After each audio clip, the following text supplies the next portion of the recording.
We always appreciate folks who understand the value of what we're bringing at absolutely no cost to you.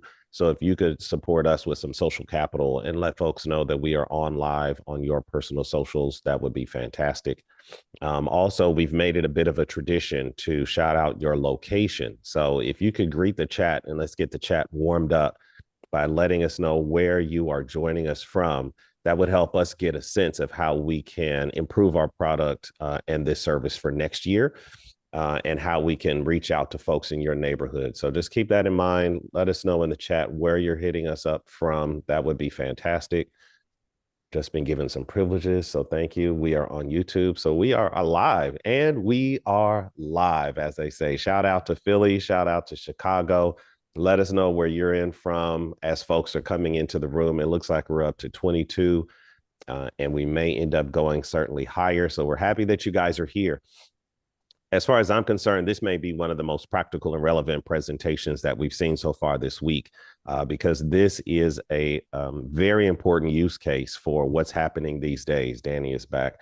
I see a lot of familiar faces, so I'm glad to see you here. But without further ado, what I'd like to do is just get right into it. And that way we can maximize our content and maybe have some time on the back end for questions and answers.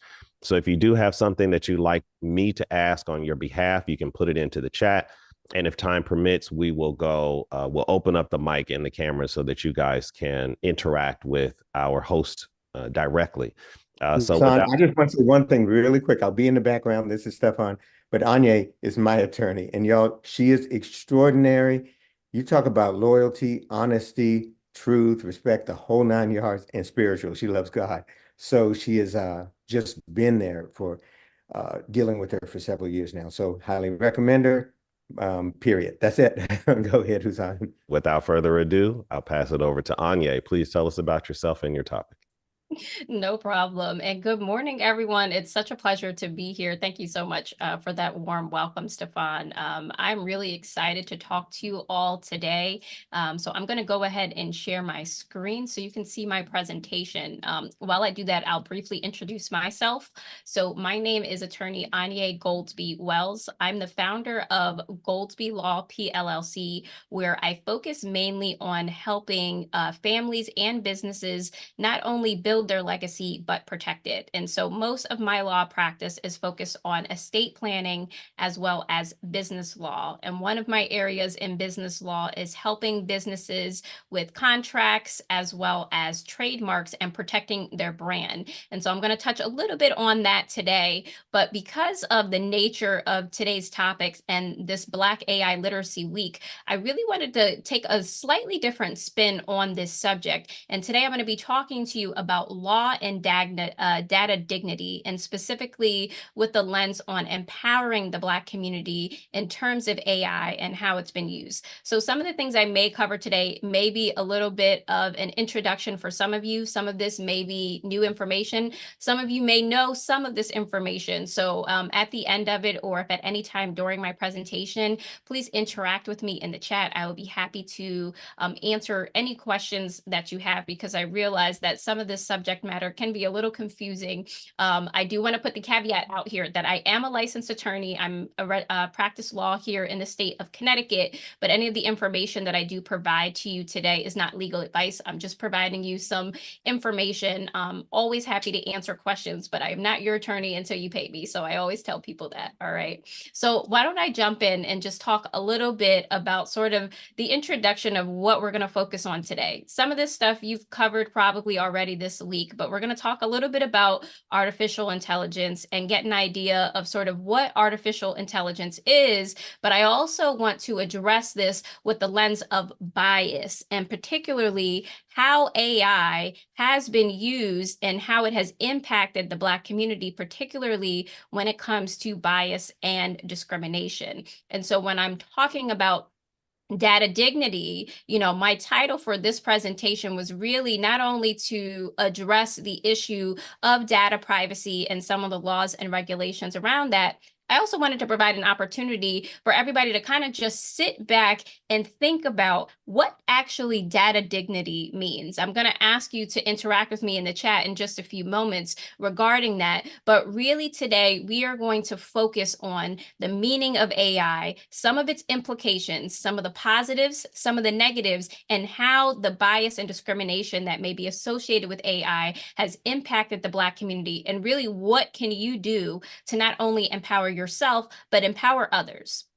So first, we want to talk about what AI is. So generally, we know AI stands for artificial intelligence. We've been using AI for a number of years, but obviously it has elevated and it has changed and escalated over these last few years. So a lot of what AI is now that we're learning about is generative AI. And so AI uses a process of machine learning. It takes your information, it learns more about you through the data that is inputted in their systems, and then they create things that are easier for us. And by the way, if I can give a shout out to some of the AI applications that I actually use, this presentation was created entirely through an AI application called Beautiful AI. So it is an application that will allow you to take your notes and prompts, and it will generate a PowerPoint or presentation slide for you. So I intentionally wanted to use this application today so that you could see its capabilities. So I created an outline of what I wanted to talk about, included some resources and links, and outspit this presentation. I obviously had to make a few tweaks and adjust it a bit. But AI is something that is all around us, and we're using it every single day. Another way that AI is obviously being used is the simulation of human intelligence, right? So it is now taking information that we normally would do as humans, and now a computer or a system is doing it. And I think when a lot of people think about AI now, there's a lot of positives, but it can also be very scary because I know, at least for me, I'm wondering, well, where are they getting all of this data and information from? How are they using my information and data? Where is it going? Who has access to it? These are all questions that I know I have, and I'm going to talk a little bit more about some of that today, because these are important questions that you should be asking with every single AI application that you use. And so let's talk a little bit about how AI works. We know the system generates knowledge from the information that it's given you, and this is a very nice flow chart that they've created here. So it talks about the input of AI, then it goes through a machine learning process where it's essentially taking the information, the analytics, and the data, and it's generating some sort of prediction based off of what it's given you. So it's kind of like this brain processing. Now it takes this, right, and then they can use things like speech language recognition and processes this data to give you whatever it is that you're looking for. So we know AI can be used to take information such as my communication and speech, recognize what I'm saying, my speech cadence, all of that stuff, and then actually create another version of me, if you will, and to present on my behalf. It's crazy how this technology has been evolved. Most of us know ChatGPT. I use ChatGPT. I use Claude AI. There's a lot of different applications. Something such as Otter AI is another application that I use for my meetings. It will help dictate the words that are being said in real time. You can take that, download it as a transcript. I mean, there's just so many things that we can use. So we understand what AI is and generally how it works, but I think the question really is, what are the implications and impacts that AI has for us today? So to me, there's some real positives to AI, and I think that this is something that we can all look at for the better, right? We have improved healthcare access because of AI. I'm going to talk a little bit about some of that later on in the presentation, but because AI can use this predictive learning, we can actually better assess people's actual diagnoses, right? I think there may be some of you that are in the healthcare field today. AI is a great tool to make sure that we're picking up on all of these intricate little details that maybe a human mind may not have been able to pick up on. We've got personalized education, economic opportunities, enhanced productivity. I think that's probably the number one reason why so many of us are using AI, because it enhances our productivity. So in my perspective, that's really why I use AI. It keeps me going. It makes sure that I'm on top of the things that I need to do. And honestly, it just saves me time. How many people here today use AI or some sort of application for AI to save you time? I'm happy to check the chat, but I'm pretty sure most of us are using AI for a particular purpose. And a lot of that is to keep ourselves faster. Okay, I see some hands raising, right? So this is a good use of AI. It keeps ourselves engaged. It provides us opportunities to do things faster, things that we wouldn't be able to do within the same period of time. One thing that I use for AI very often is synthesizing large amounts of information. I spent a lot of money on law school, but unfortunately, I can't read as fast as a computer can read. And so what I often use AI for is to review certain documentation, large medical records maybe I may have to use for a client, large contracts, things like that can dissect things at a very rapid rate, right? Produce a summary, and then that's something that we can use. So there's a lot of really positives to AI, and the fact that it continues to grow and develop allows us more opportunities to create more AI that can help us, okay? So these are good things, but there's also some impacts that AI has on the Black community. And there's a lot of them, but I want to focus on 3 aspects where AI has had a major impact on the Black community. One of them is in music, and some people may not think about this when they first initially think about AI. Right, AI is giving people essentially that don't look like us, right, the opportunity to actually make money off of our image. And to me, I find that to be really interesting. Some of you may or may not know this. There's actually there was a lawsuit where certain actors in Hollywood actually filed something because they are using their images, right? These AI applications are now taking these images of these actors, right, that they get paid for, their face, right? That's literally what they get paid for. And they're not actually profiting off of that. And so one of the things that I think is very important to think about for the Black community, but for anyone, some of these AI applications actually take your picture. You've probably used some of them. The first one I can think of is one called Remini. I think some of you may have been using those, where you put in your picture and then they tell you what your baby's going to look like, or they show you what you're going to look like 10, 20, 15 years from now, right? These applications, when you provide them access to your photos, to your image and your likeness, if you will, some of them, you're actually giving up rights of your image to use in perpetuity. And that is a very scary thing to think about. So I want to explain what that means to some of you that may not understand that terminology. So when somebody uses your image and likeness, right, that means that they are taking your face, your picture, and then they are profiting off of it. They can use it in advertisements. That means that they can use it as stock images. There are a lot of different ways that people can use your image, but when you give someone rights to use something in perpetuity, that is forever.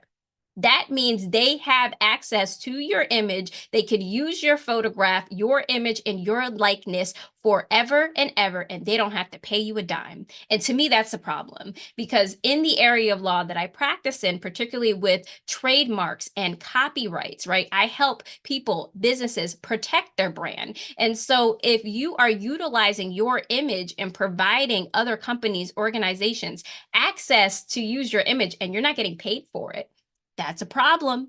Okay, so these are things that I want you guys to think about. Music is an industry that we know is heavily really influenced by the Black community and the Black culture. So these are things that we have to think about when we start using these applications, when we start giving people access to our information. What are the long-term effects, and what does that actually mean? Okay, so that's one small piece.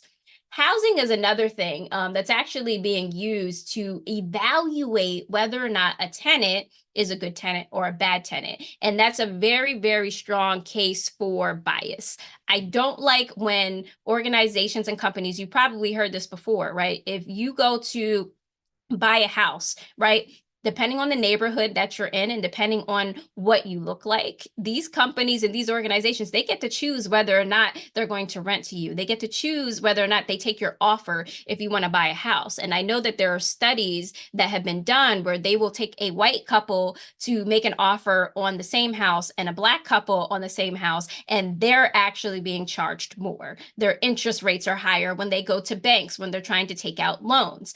All of this predictive technology, this generative AI, which is meant to help us, right, to do things faster, is only as good as the data and the information that it's being used. Okay, so if the data and the information that is being put into these software systems is biased, then that means the output and the actual end result of this data is biased as well. And so I forget, it was Sunday, I think it was, when Stefan was talking about an example. He used one of the AI systems and asked it to write a story about a young boy.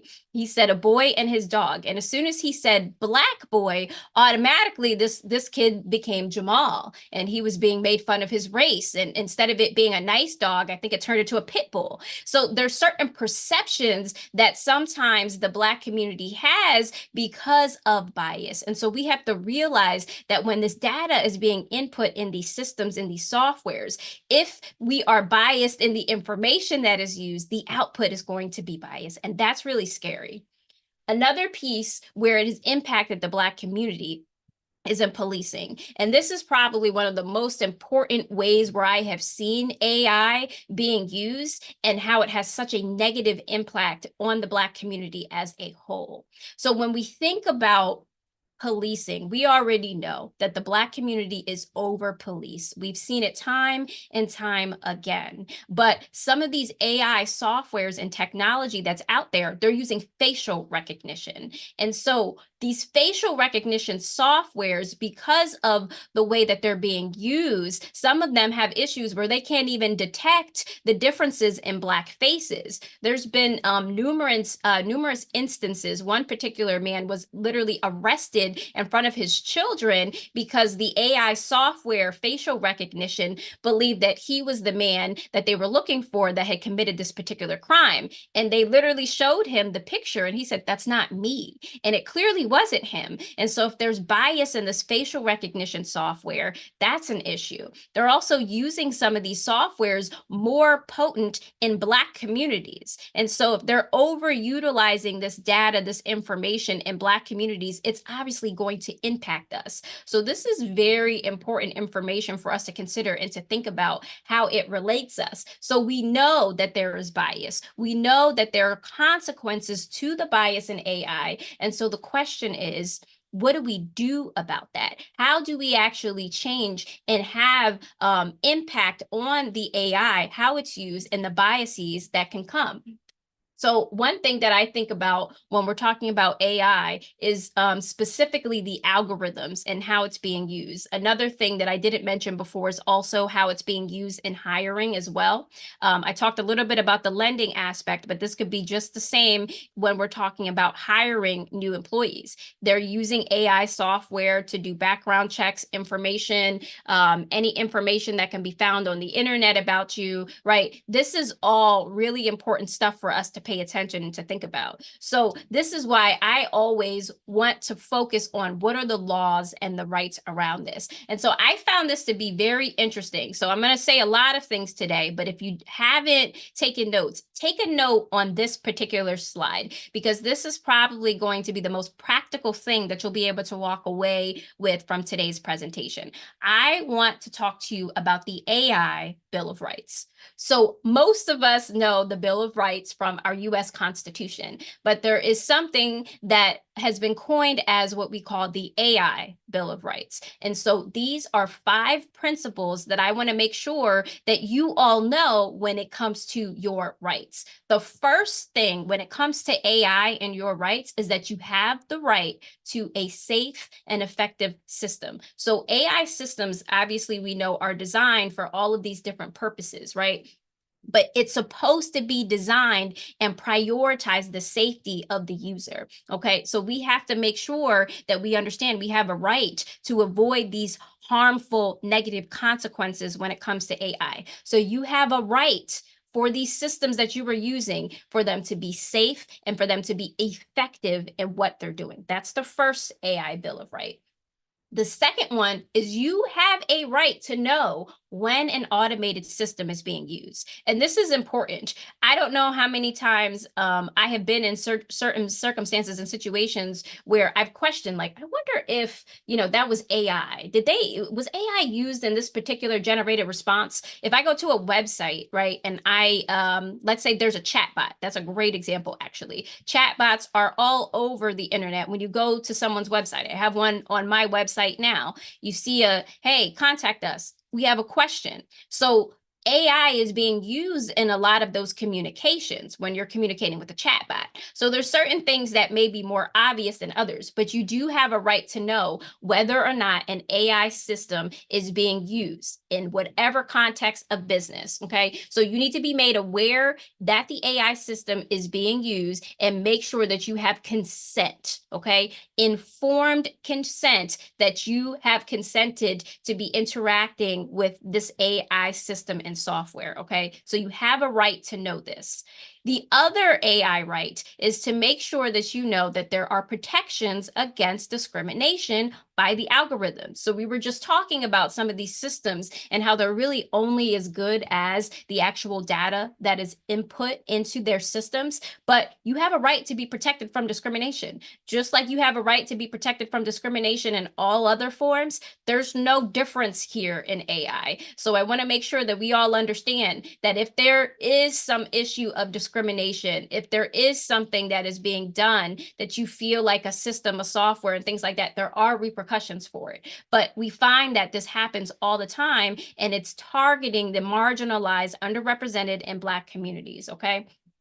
Another protection that you have is against abusive data and practices. So this is important because you actually we're going to talk a little bit more about the data privacy rights later in the presentation, but you have control over your personal data, and it's that simple. So make sure when you are utilizing these programs, whether it's AI, whether it's an opt-in service, email subscription, anytime you go on a website and you fill out a form, you go somewhere and you give them your personal information, okay, you have a right to protect your data. And so I know Stefan's working on a particular company, I love Data Spy, that is actually helping users to understand how some of these websites and companies are using your information. You have a right to know. Facebook, what are you collecting about me? What is my data? I want to see it. I want to know what it is that you've used about me. And I also want to know if you've taken my data and you have now sold it. We're going to talk about that a little bit later.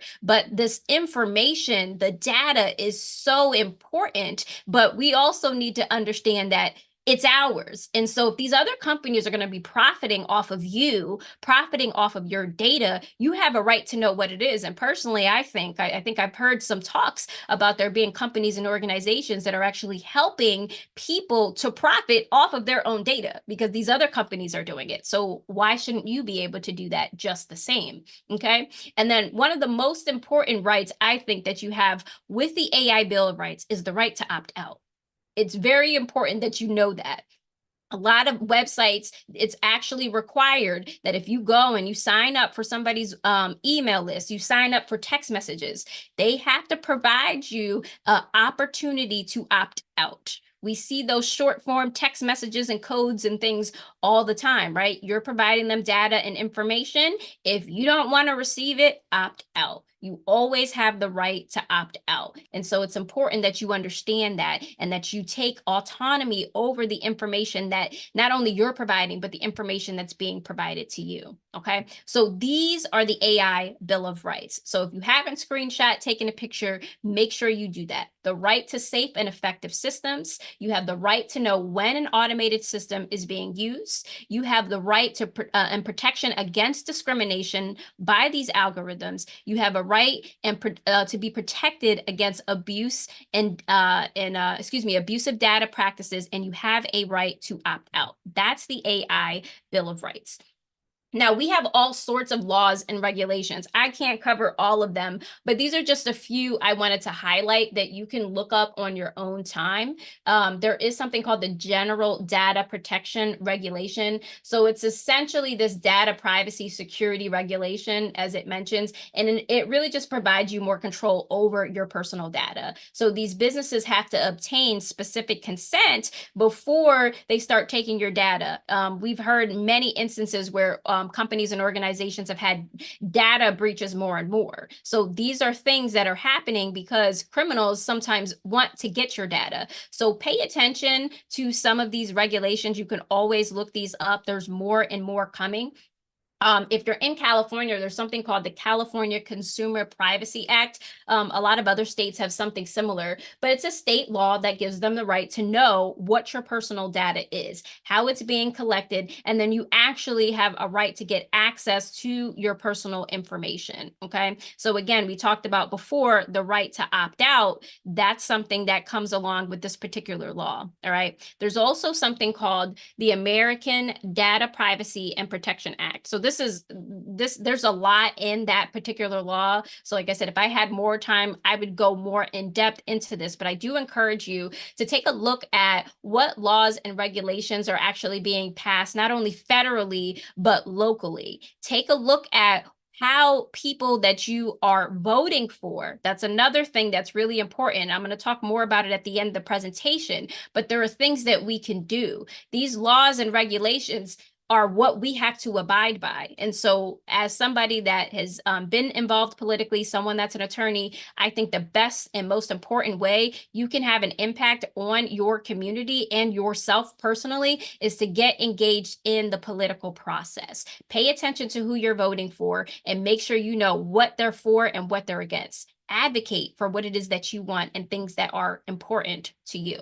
So here's where I want to get a little bit of engagement from you all in the audience. And so it's a really simple question, but maybe not so simple. But I want you to just kind of ask yourself, and if you can engage with me in the chat for a second, I want you to ask yourself, what does data dignity mean to you? So we talked a little bit about how AI has been used, some of the sort of positives and the negative implications, including bias and discrimination. And so I'm very curious what it is that you are, what you think of when you think of data dignity. What does data dignity mean to you? And so I'm just going to check the chat to see if I've got anything. I'm seeing some of these comments in the chat. Yeah, you know, some of these laws and regulations, you always want to stay focused. Okay, I see someone said ownership. That's a really good point, okay? Dignity in your data means ownership, right? Having ownership of what is already yours. Okay, someone else said that it means disclosure. Yes, in language that's understandable and not buried. That's really important too. And as an attorney, someone that drafts contracts, I talk about that as well. A lot of these, and let me just take a quick pause here to emphasize this point. A lot of these companies, organizations, and AI applications that you use, they have something called a privacy policy. And in fact, everyone should have some level of privacy policy. There's regulations that say you have to tell people how their data is being used and stored and managed. And so I would encourage, before you use any of these applications, check their privacy policy and figure out what does it actually say. Because like I said, some of them have these hidden terms that you don't realize you're giving them rights to your images in perpetuity. Other ones will say very specifically, they don't want to use your data, that they won't sell it, right? There's all these different things. Someone else says authenticity and full ownership. Absolutely. Integrity, privacy, transparency when using people's data. That's a really key point. So I'm going to make this point as well. So one of the roles that I have here in the state of Connecticut is I am a commissioner for my state's Freedom of Information Commission. So I'm not here, obviously, on behalf of the state of Connecticut's Freedom of Information Commission, but I do want to make a caveat that for anybody that does not understand what the Freedom of Information Commission is or does, take a look and do some research. Essentially, the short version of this law is all about transparency with your government. And so the role of FOIA, if you will, the Freedom of Information Act, was actually put into place after President Nixon, and there was a whole bunch of nonsense about things and transparency of what your government was doing. And so you, as citizens of the state and the federal government, have a right to request any information that is considered a public record or a public document. So your local police department, your town clerks, your mayor's offices, your federal and state agencies,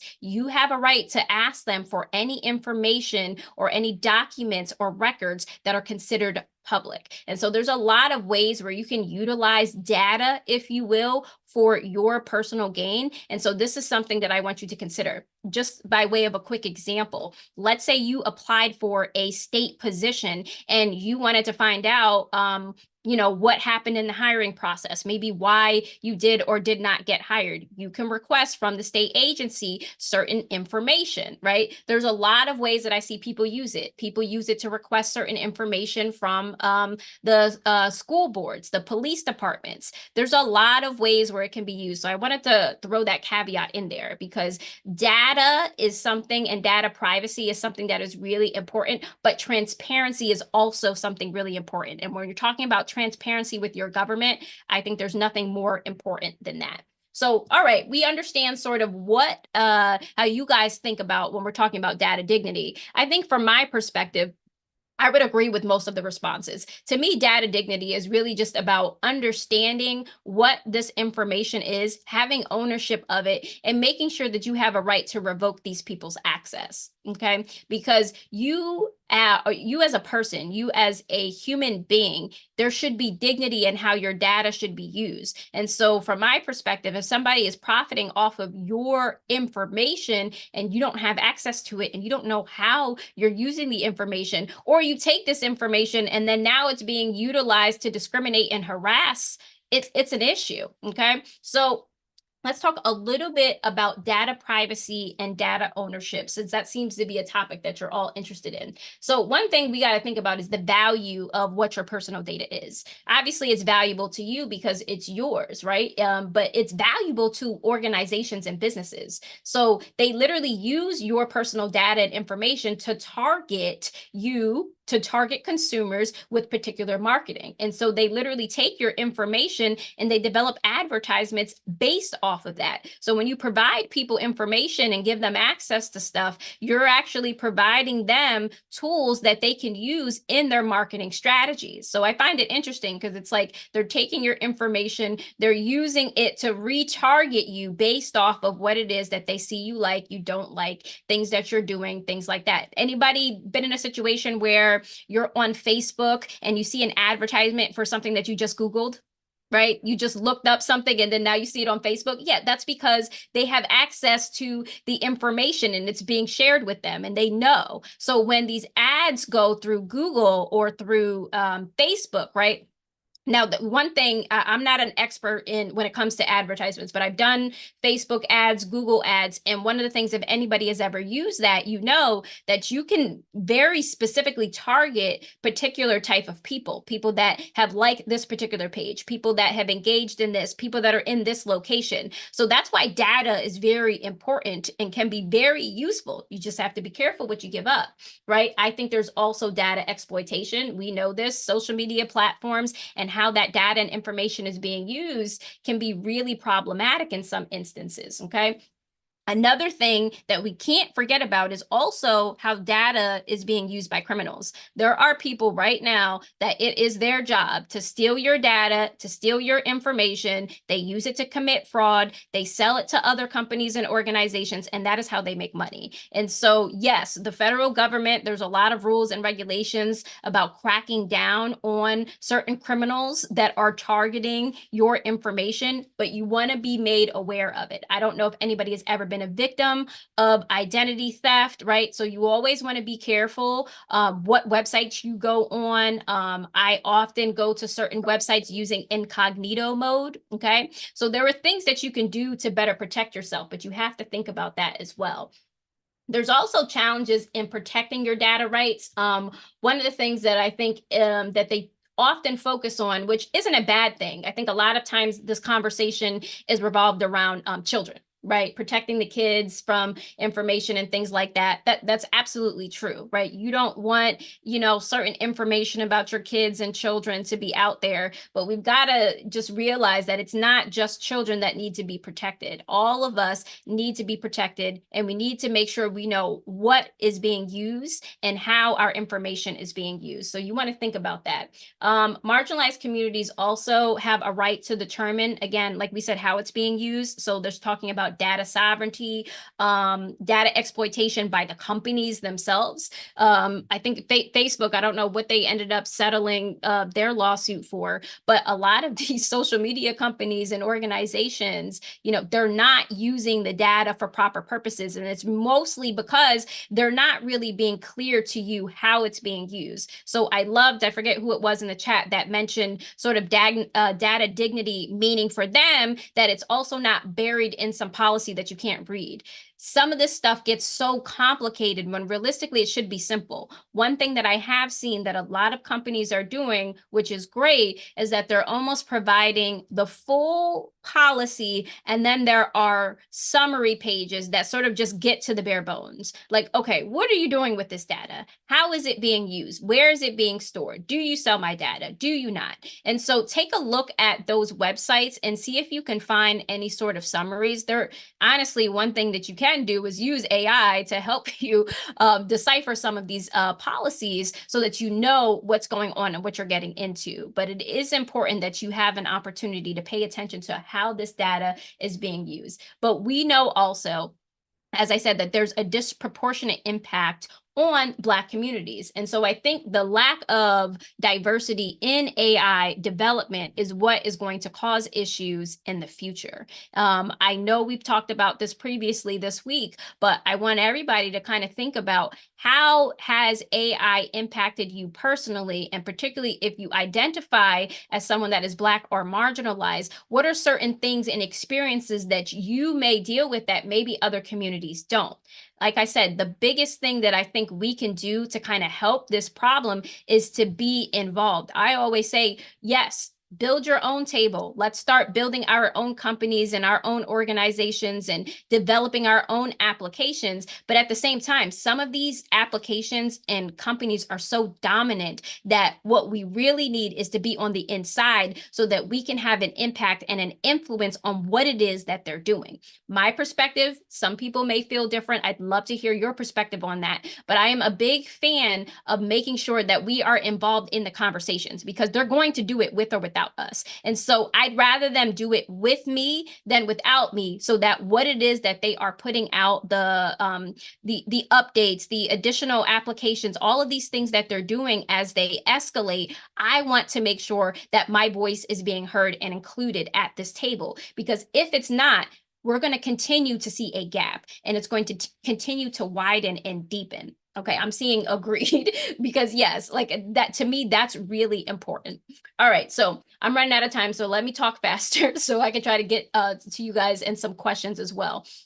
So here's some strategies. I'll gloss over this briefly, but to me, I want to empower you to advocate. That is probably the most important thing that we can do as humans, to advocate. We all have a voice, so use it. There's a lot of different ways to use your voice. Some of you have great social media presences, right? Use that platform to educate people. Let them know who you are, what you stand for, what you agree with, what you disagree with, and empower others to do the same thing. So promoting diversity and inclusion, obviously, in the development of AI is going to be a great thing. Let's hire and train more people of color, right? Particularly women, under other underrepresented groups, so that we can impact how this AI is being utilized and influenced, okay?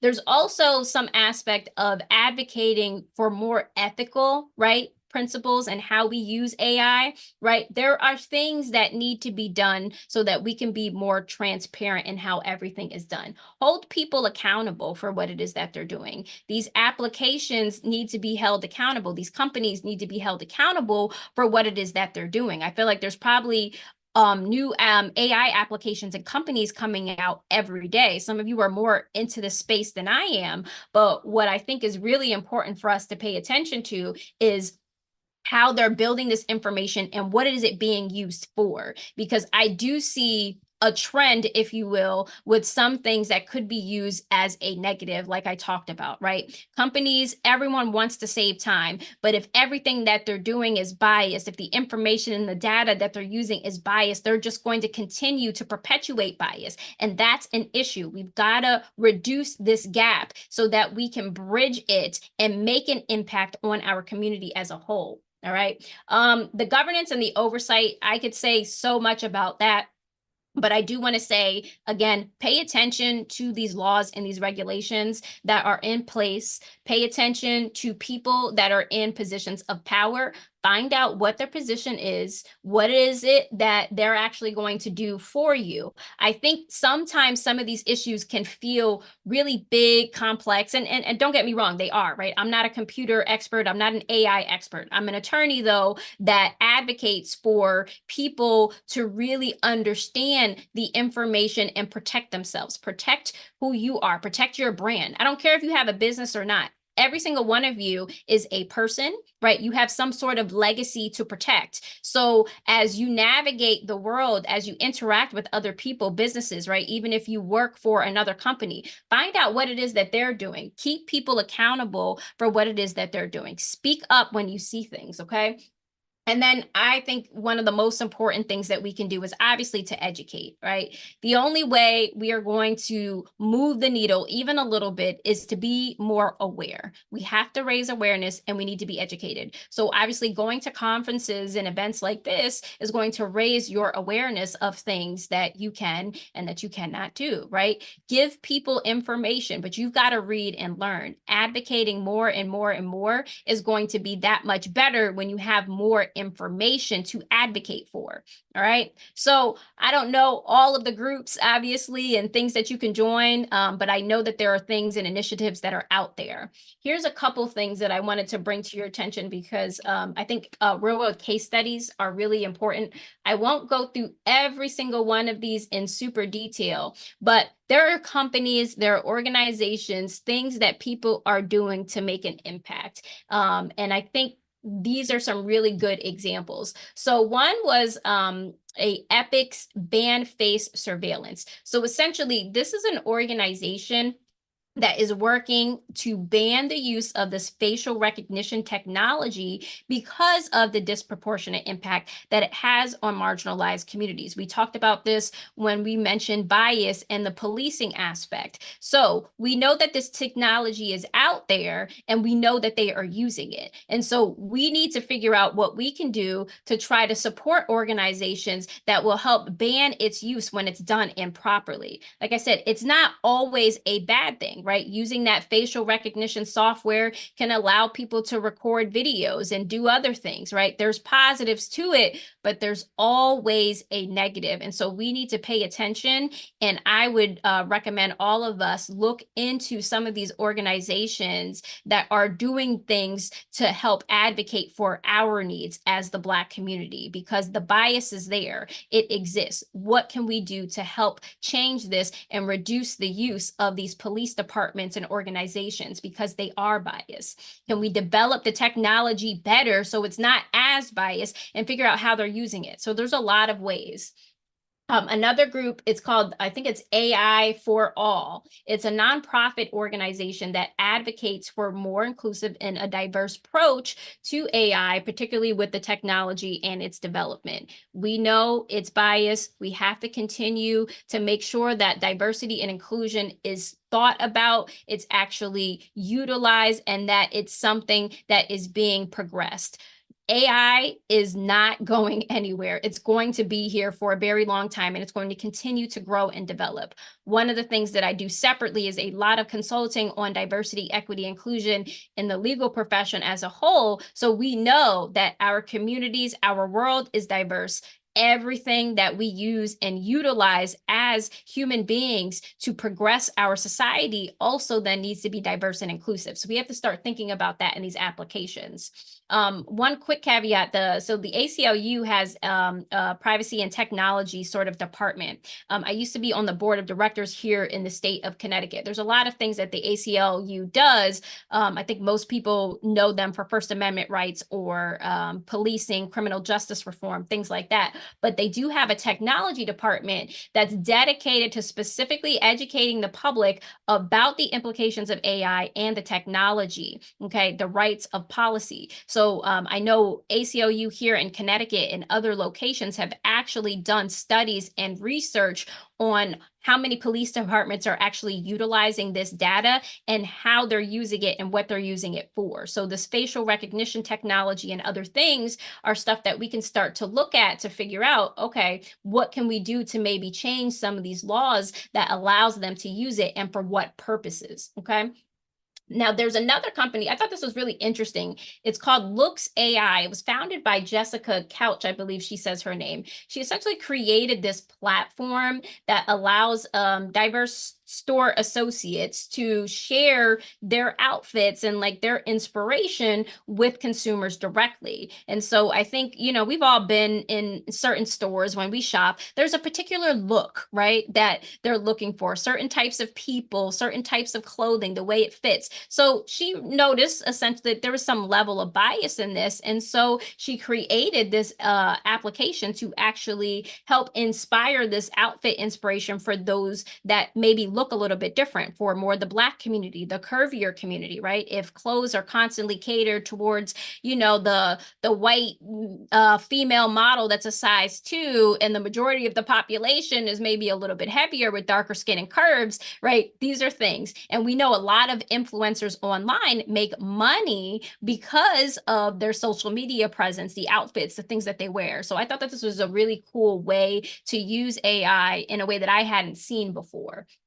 We talked a little bit about this earlier, but AI in healthcare, I think, is essential. It's so important. Healthcare, we know, like, there are so many development studies, things that we are doing to make sure that we can better identify certain diseases and certain things. So there's constant research being done. But I love that AI in healthcare can actually utilize the algorithms to better identify things. If you're looking at an X-ray or a CAT scan and things like that,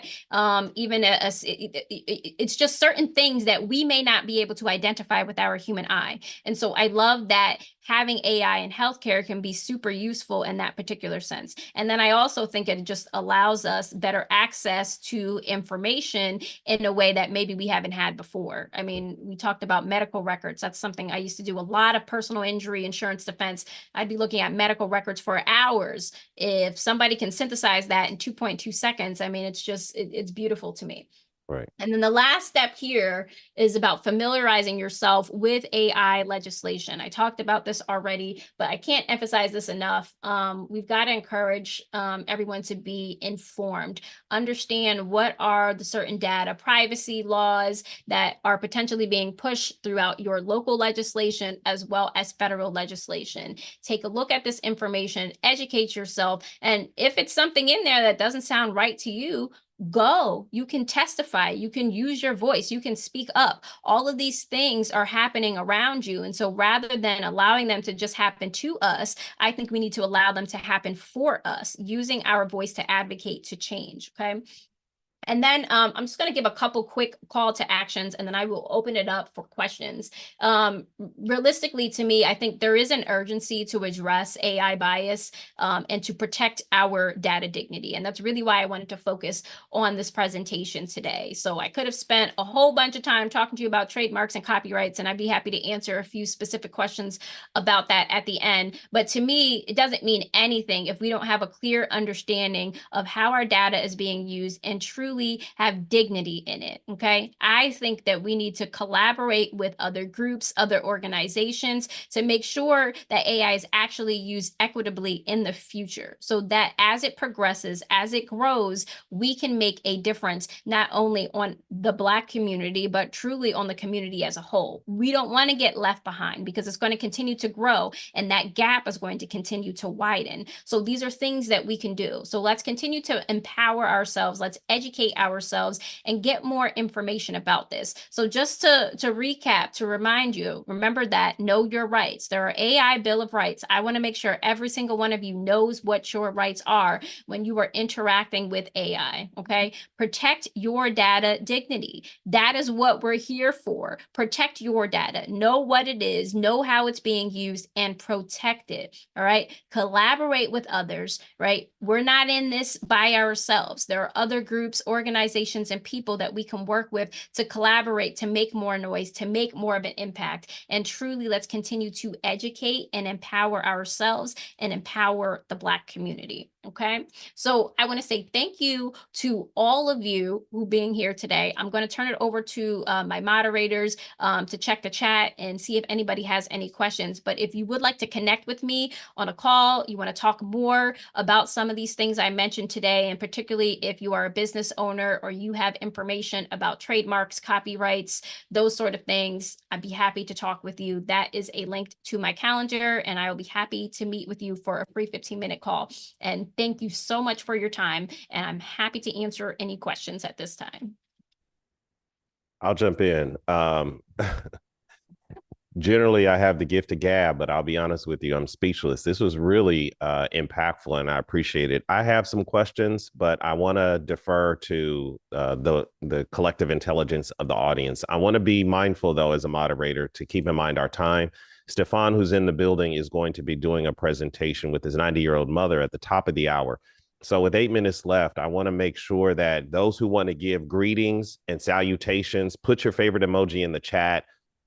Hit up the chat for those things. But if people have specific questions and we only have time to field a few, then why don't you either put it in the chat or raise your hand, and that way we can get you up here.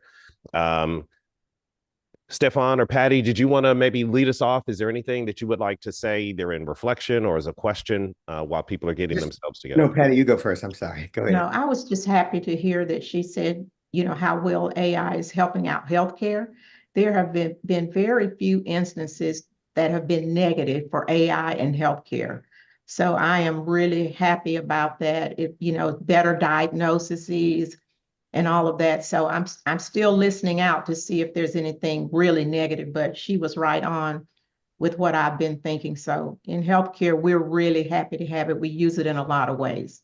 I'll throw a comment in there. Hey, Aigne, I heard you talking about you use it in your own practice because it gets a lot of documents done. But because we don't trust it fully, don't you literally have to go over everything? Or is it still faster when it's already done for you? Yeah, so one thing that I tell this to other lawyers all the time as well, right? Like the privacy of my client's information is very important. So I never upload any private confidential information on those AI applications. The only one that I use is actually one that has been developed particularly for lawyers. So Lexis, some of you know LexisNexis is a research tool and platform for lawyers. They actually have an AI system for lawyers that allow us to upload documents. And then what it does is it actually scrubs the data immediately after. So you can only utilize it for a short period of time, and then it's gone forever. And so those are things that I think about in terms of how I use it. But yes, right? There's always going to be something that I need to do to change it, to modify it. But typically for me, I think it just saves me time in synthesizing things, condensing information, explaining things maybe that is very complicated to a client that can simplify it in a way that's helpful to them. I also do a lot of other speaking. Some of you know me as the Anointed Attorney. I do a lot of coaching for attorneys, future and current attorneys. I speak on faith-based topics, and I'm giving talks and things like that all the time. So I record them, and then I will use the transcript to transcribe what I say and put it into an outline, something like that I can share with my followers. So there's a lot of positive ways that it can be used. I'll jump in here. I had a chance to review the chat. I want to give a special shout out to our top 3 engagers in the chat, Lauren, AJ, and Todd. I really appreciate you guys for keeping the chat awake and dropping in some great comments. Big heart emoji to all of you. I do have a question, if I may, which is about this issue of the terms of service that you shared and the distinction between ownership and let's call it a perpetual license. Is there a meaningful distinction between the two? And would the place of ownership and this license be something that we should consider when we're reading the terms of service? Yes, so that's a great question. So generally, right, in order to, and let me also mention this too, because I get the same question when it comes around copywriting. Trademark is when you file something particularly associated with your brand, right, your brand name. A copyright has to be a original work of authorship. And so I often get the question, if somebody uses AI to generate an image, is that copyrightable? Well, no, because a human did not create that. And so that's something that you want to consider that. Now, in order to copyright something, to get to your question, you need to own it. And so what I always recommend to my clients, let's say you go to Fiverr or somewhere and someone else has created your logo, things like that, that potentially can be trademark, but you can't copyright it unless somebody gives you ownership rights. What often happens is people give them a license to use something. So whoever creates it owns it. That is the general rule. So if someone else creates something, they own the rights to it. They can give you a license to use it for a particular purpose, but a license is not something that you can copyright. It's not something that you can own. So I always tell people, get them to sign a copyright assignment agreement, because now you have actually assigned them the rights as opposed to just a license. Because here's the thing about a license, right? Just like any other license, it can be revoked. And so I don't trust somebody else to say, you can only use this for this particular purpose, and then I don't actually own it. So those are things and examples that I give to clients to think about. This is a powerful presentation, and I think it begs for a part 2 where we can really dig down into that second half about trademark and ownership. But I think you're absolutely right. The fundamentals really needed to be covered first. So I'm glad that you set that as a priority. For those of you who are in the Zoom, you'll be able to see the links. You had the opportunity to get the QR code where you can book a 15-minute call. She also dropped a link where you can book her, whether you want her to come as a speaker or perhaps a featured guest on your podcast or whatever. Make sure that you reach out to her. I'm looking at the time, so I just wanted to turn it right back to you if you're okay with that, and maybe share any final thoughts before we shut this party down. No, absolutely. And just wanted to say thank you so much again, Stefan. I think this entire week has been informative, and I thank you all for listening to me. There's a lot that I covered. Like I said, I wish I had so much more time, but please do reach out to me if you have any questions or you want to talk more about some of these issues. But I cannot stress this enough. Continue to educate yourself, continue to read, continue to learn, and engage with other people. I think, one of the reasons why I do what I do is because of legacy. That's what I sell, legacy. And in order to have legacy, we need to protect it. And so we need to know what it is that's out there, how our information and data is being used, establish legacy, get your wills and your trust in place. I can only do that in Connecticut. So if you're not in Connecticut, I can't help you there, but talk to somebody else. Make sure you have protections in place so that as time moves on, as things continue to progress, you are protected and you are establishing a legacy, not just for yourself, but again, I'm a Christian. A good man leaves an inheritance for their children's children. So remember that, Proverbs 13:22. So thank you so much, and everyone have a great day. Thank you, everybody. Shout out to Attorney Wells for that fantastic presentation. Listen, we're going to shut this one down, but maybe we can find the link before we formally close the room where you can click into Stefan's next room. He's going to be doing a live interaction, if I'm not mistaken, with his mother in the spirit of trying to help people understand just how easy it is to get into and to onboard onto some of these AI applications. And I think she's also going to get the chance to talk about her experience with some of these artificial applications as well. So if somebody can drop the link, that would be fantastic. And also, let's use this moment to get into the networking mode. So if you have a LinkedIn and you haven't dropped it yet, go ahead and drop your link in. Let's go ahead and expand our network. I know that Aigne has dropped hers, but I think it would be great if you could drop yours. Okay, I see the links are there. So make sure that you click on the next Zoom. It'll be happening pretty much right now. So without any further ado, I'm going to shut this party down. We'll close the room down in 5. Make sure you find 5 people that you can network with. 4, remember, we do this for you. This is for the community, not just to stroke our own ego. 3, always keep in mind that we are here to serve. 2, I'll see you guys at the next one. 1, y'all have a fantastic day. Peace, peace.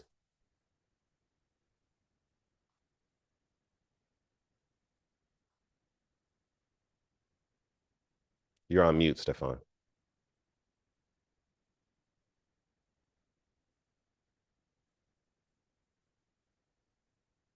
All right. I'm going to head on out as well. Yeah, can you turn off the recording? It seems like it's still on. Yep. Let me stop it. Stop recording. All right. Is it a different link or is it in the same link? Do you know? I don't know. I can go We'll there. just go out and come back in. Yep. So I'm hitting start.